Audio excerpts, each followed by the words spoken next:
That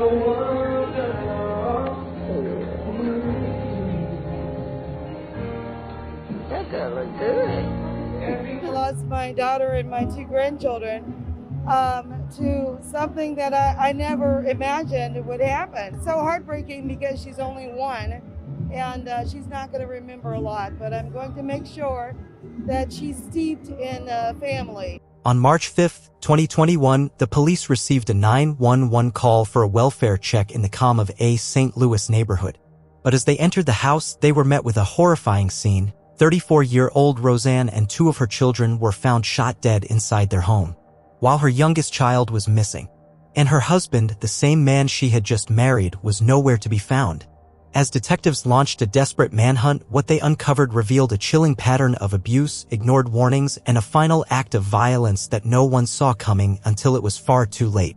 This is the life and death of Roseanne McCully, a devoted mother of 3, and her 2 children, Caden Johnson and Kaylee Brooks. Ooh, Dapper, you just gonna lick yourself while you're on my shoulder? Hey, I didn't have a bath. You did. Don't lick me. Dapper. Roseanne McCully, known to those who loved her as Rosie, was a bright light in the lives of everyone she met.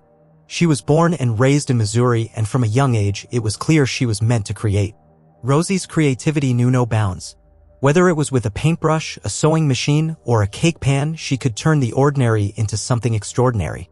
Her creativity was her voice, her therapy, and her legacy. She attended the University of Missouri St. Louis and graduated in 2018 with a Bachelor of Arts in Communications. It was the perfect field for her, as Rosie had a way of connecting with people that made them feel seen and valued. But her true passion was building her own businesses, something she took great pride in. Rosie was the founder of Glitter on the 8th, a custom design shop that specialized in hand-decorated shoes, tumblers, and other keepsakes. She also owned Creative Sweets, a home bakery known for its vibrant cakes. She had even made her own wedding cake, a symbol of her talent and determination. Rosie's days were busy but full. She juggled motherhood and entrepreneurship with grace and humor. She was a mother to 3 beautiful children, Caden, 13, who was respectful and quiet but fiercely protective of his siblings, Kaylee, 6, a bubbly little girl who loved to dance and laugh, and a 1-year-old daughter who had just begun exploring the world. Everything Rosie did was for them. Every sale, every late night decorating cakes, every social media post, her children were the driving force behind it all. Say, hey, Google. Say, Google. Tell Google. We're talking about Google. We don't care about that right now. Take Google. Tell Google what you want, baby. Tell it, baby. Yeah, baby. Get it. Get it, Pooh. Shake it. You finished? No? Okay. Get to it, Pooh.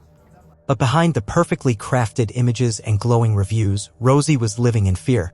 Her relationship with Bobby McCully, the father of her youngest child and her husband since 2018, was not the fairy tale many imagined. He's tackled just inside the 30 and a timeout taken. Thomas and Clark collaborate.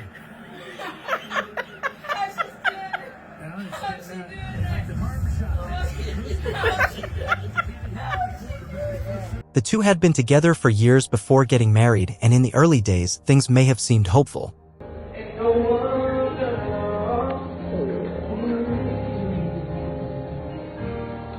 That girl look good. But the reality behind closed doors was far more troubling.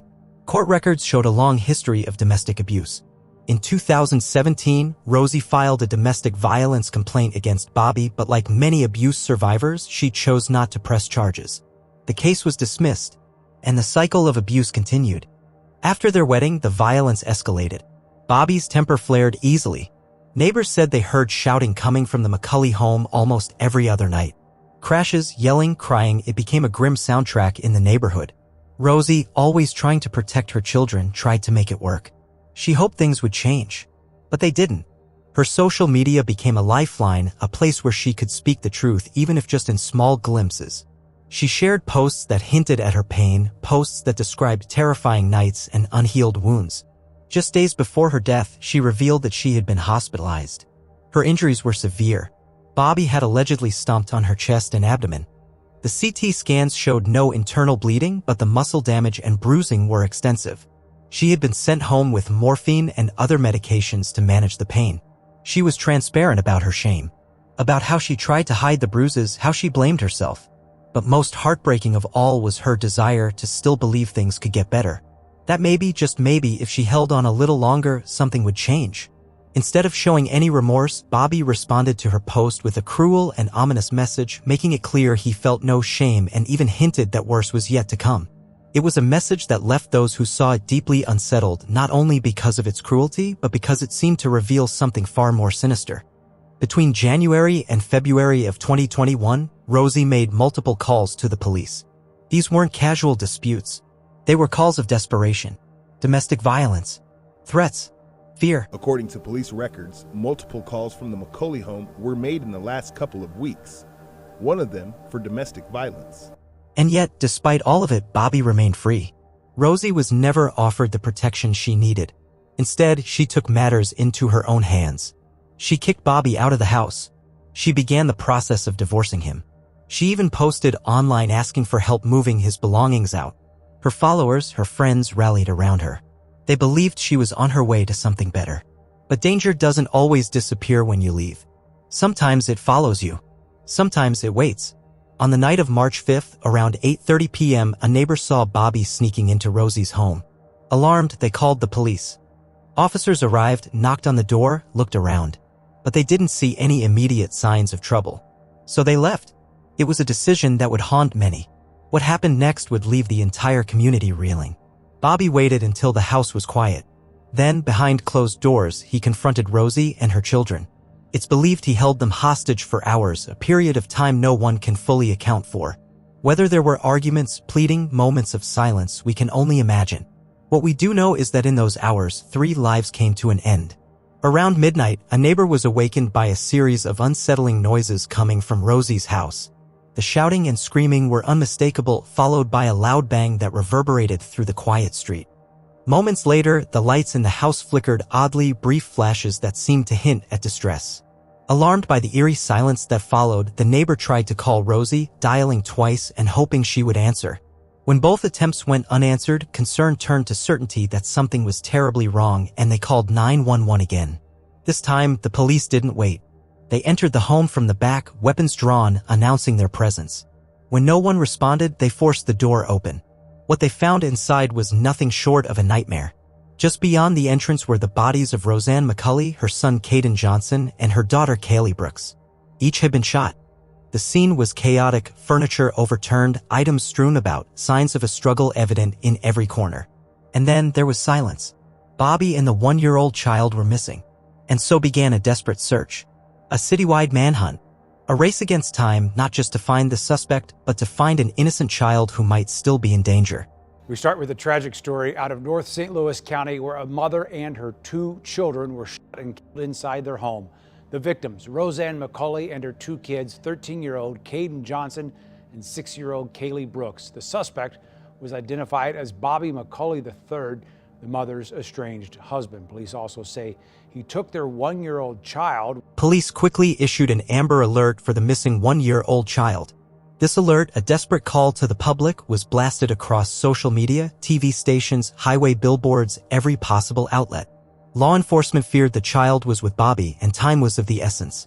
Details about the vehicle, a silver Dodge Charger, were released along with photos of Bobby. Authorities made it clear they believed he was armed and dangerous and the child's life could be at risk. But just a few hours later, a miracle emerged from the darkness. Around 3:30 a.m., the child was safely dropped off at a relative's home in North St. Louis. Someone from the family contacted the police and officers rushed to retrieve the little girl. She was checked at a local hospital and, to everyone's relief, found to be physically unharmed. The sigh of relief was real, but it was brief. Now, the focus turned entirely to Bobby. A manhunt swept through the city. Officers worked around the clock, tracking down every possible lead, speaking with family members, tracing phone records, and analyzing surveillance footage. They contacted Bobby's mother, Michelle Clayton, hoping she could help them find him. But according to authorities, she wasn't cooperative. She claimed not to know his whereabouts, something the police quickly began to doubt. Then came a break in the case. Surveillance cameras caught Bobby's vehicle near Goodfellow Boulevard and Natural Bridge Avenue close to the city-county line. From there, they traced his car to the Old North St. Louis neighborhood where they located it parked on the 1300 block of Clinton Street. Inside that vehicle, police found Bobby. But instead of surrendering, Bobby took his own life before officers could reach him. His body was discovered with a self-inflicted gunshot wound. He was pronounced dead at the scene. There would be no trial, no confessions, no apologies. Police say it didn't take long for them to realize that 35-year-old Bobby McCully III, the victim's estranged husband, is a suspect. The child was found with a loved one around 3:30 in the morning in North St. Louis. The suspect found in the area as well, in a car where he killed himself as officers tried to make the arrest. Police say McCully had a history of run-ins with the law dating back to 2008. More recently, the alleged suspect and victim had a domestic dispute in 2017, but no charges were pressed. The suspect had recently filed for divorce at the end of February, and police most recently were actively looking for him for a prior domestic incident. Sadly, they didn't find McCully in time. The person responsible for such unimaginable violence had chosen to escape the consequences, leaving behind even more pain for those who survived him. The location of his death raised eyebrows. His car had been found near his mother's residence, fueling suspicions that she had been shielding him from law enforcement. Authorities later arrested Michelle Clayton and charged her with hindering prosecution. She faced a felony charge for allegedly lying about her son's whereabouts during the critical hours of the manhunt. McCully later took his own life when police tried to arrest him. Another woman, Michelle Clayton, is facing charges in this case.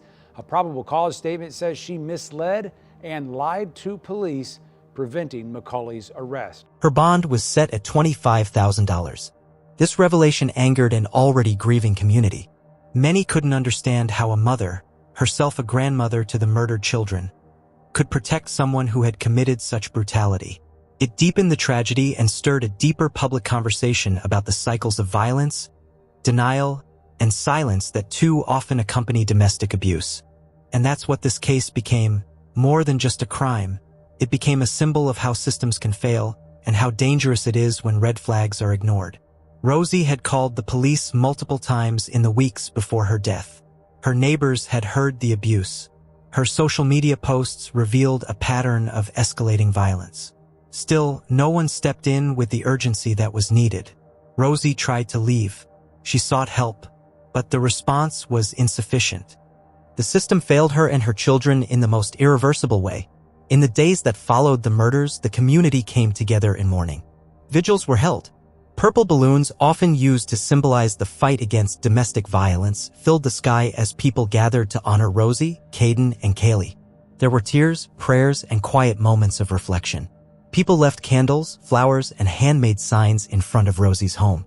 Friends and strangers alike came forward to share how Rosie had touched their lives through her art, her warmth, and her resilience. Very beautiful young lady. The kids were very mannerable. Neighbors say they last saw the mom watching her kids play outside their home on Wednesday.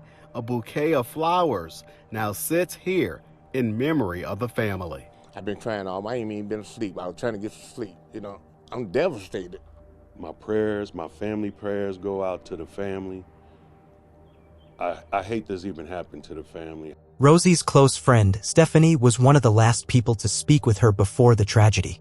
She recounted how Rosie had finally begun to talk openly about the abuse, especially after a severe beating that left her hospitalized. Stephanie had urged her to get out, to find shelter, to seek protection. Rosie had hesitated, not because she didn't want safety, but because she feared for her children. That fear, as it turned out, had been heartbreakingly justified. A friend believes that she was the last person to speak to Rosie alive. She last talked to Rosie around 6:30, but planned to check in regularly. And I'm calling. She didn't answer, and I sent her a text message. Around 10:30, St. John texted, "Answer me." The response was, "Busy, I will hit you back shortly." St. John wrote, "Girl, I was about to beat these streets," but then she realized that wasn't a normal response from Rosie. She wrote, "Bobby, let my niece go." There was no response. At the time, he may have still been in the house after killing Rosie and her 13-year-old son and 6-year-old daughter. The community wasn't just grieving. They were angry, and that anger turned into action. Just days after the tragedy, activists organized a rally for Rosie outside the St. Louis County Justice Center. The purpose wasn't just to honor Rosie and her children, it was to demand change. People gather today in Clayton to recognize the lives lost of a mother and her 2 children. They're calling for a stop to domestic violence and letting people know why it's important to speak up to prevent more tragic events like this from happening. News 11's Ty Hawkins spoke to the mother of Roseanne McCully, who was killed by her husband. Bobby McCully murdered Roseanne McCully and 2 of her kids. On Saturday in Clayton, people met to honor her and her 2 children. On Saturday, in front of the Buzz Westfall Justice Center in Clayton, people gathered to mourn the lives they say were taken too soon. People held signs, chanted, and shared personal stories of survival and loss. They called for stronger protections for victims of domestic violence. They demanded that the justice system treat repeated abuse reports with the seriousness they deserve. Among the speakers was U.S. Representative Cori Bush, who condemned the violence and called for legislative reform. Thank you all for giving me an opportunity to come and speak with you and share with you. I actually just got off the plane. My father told me this was happening, and so I just wanted to come and share with the family and with those right now that are suffering and hurting. We have to put focus in areas where there has not been real focus. And we know there has not been enough focus because it keeps happening. And so we have to do that work. And I am coming from, and you all know my story, I'm a survivor myself. And the only way I got out, this man standing right here in this Cori Bush shirt, my father, after almost 2 years and almost losing my life 3 times, my dad, I called him one day. I couldn't even talk to him. I didn't even want to talk to him. I was so ashamed about what I was going through, about what I was allowing. I was so hurt and broken. But one day I just picked up the phone at work and I called and I didn't say a word. And he didn't even know it was me. He just said, I'll be there to get you. And he gave me a time and I was ready with trash bags and I threw them out the door and my dad called him and threw him in his van, and that was the end of that situation. Saved my life. Rosie's mother also spoke, voicing her heartbreak and her belief that the system had let her daughter down. She pointed out that charges against Bobby had previously been downgraded to misdemeanors, removing the urgency to find and arrest him even after clear signs that he was a danger. They saw exactly what had been done to her, and they charged it as some misdemeanor, assault 3 or something, which meant they could only put out a wanted, which means that they weren't actively looking for him. I mean, had he run across them at a traffic stop or something, they might have arrested him, but they didn't actively go out and find him. Although sad, All Solutions President and CEO Michelle Sherrod says events like Saturdays are necessary to end domestic violence. We want folks to understand you don't have to suffer in silence. You can get help, and we're bringing those resources to the table. This wasn't an isolated incident. In fact, when Bobby's history came under the microscope, the findings were deeply disturbing. Court documents revealed that Bobby had been involved in multiple domestic violence cases over the years. As far back as 2008, women had filed restraining orders against him. One woman said he pointed a gun at her and her child. Another said he used his new girlfriend to intimidate her and her mother. In 2010, he was convicted of false imprisonment, essentially holding someone against their will. He was given a year of probation and an ankle monitor. That's it. No jail time. With each new revelation, a picture began to form. Bobby had been violent, manipulative, and dangerous for over a decade. Yet, he had slipped through the cracks of a justice system not equipped or perhaps not willing to stop him. And Rosie wasn't the only one who paid the price. Her story and the loss of her children serve as a grim reminder that domestic violence is not a private matter, it's a societal crisis. One that requires more than sympathy. It requires action. Today, people still talk about Rosie. About her bright spirit, her talent, and her strength. About the joy her children brought into the world. And about the warning signs that were missed over and over again. Could this have been prevented? Should the police have done more the night of March 5th when the neighbor reported Bobby's presence? Why wasn't Bobby arrested after Rosie's repeated calls for help? How can we better protect people who are trying to escape abusive relationships? We may never have all the answers, but we can honor Rosie by making sure her story sparks change. By listening more carefully, responding more urgently, and ensuring that survivors have real options and protection when they ask for help. This is not just the story of a mother and her children. It's a story about us, our responsibility to each other, and our duty to build a system that sees, hears, and acts before it's too late. What do you think about it? Let us know what you think in the comments below. And if you found this story intriguing, please like, share, and don't forget to subscribe for more stories like this.